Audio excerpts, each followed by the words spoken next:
एक समय की बात है, एक गांव में रमेश नाम का एक किसान रहता था। हालांकि उसके पास खेती करने के लिए अच्छी जमीन थी, लेकिन वह बहुत आलसी था। उसे लगता था कि बिना मेहनत किए ही उसे सफलता मिल जाएगी। अरे, इतनी मेहनत करने की क्या जरूरत है? एक दिन तो अपने आप ही खेत में फसल उगाएगी। रमेश का ज्यादातर समय आराम करने और दूसरों से उधार लेने में बीतता था। गांव के दूसरे किसान उसकी हालत देखकर चिंतित थे।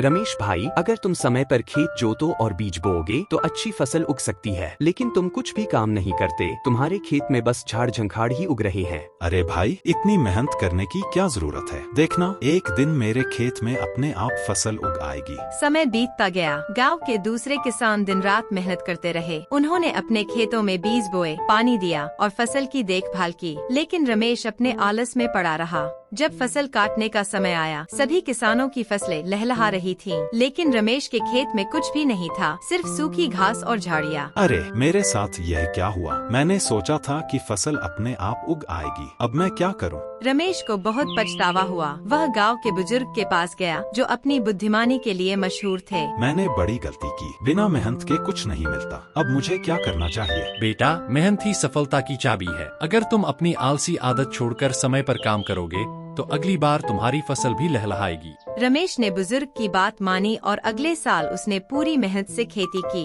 इस बार उसकी फसल हरी भरी हो गई और गांव के लोग उसकी तारीफ करने लगे। इस तरह रमेश ने अपनी आलसी आदत छोड़कर मेहनत से सफलता पाई। इस कहानी से हमें यह सीख मिलती है कि आलस्य से कुछ हासिल नहीं होता, सफलता के लिए मेहनत जरूरी है।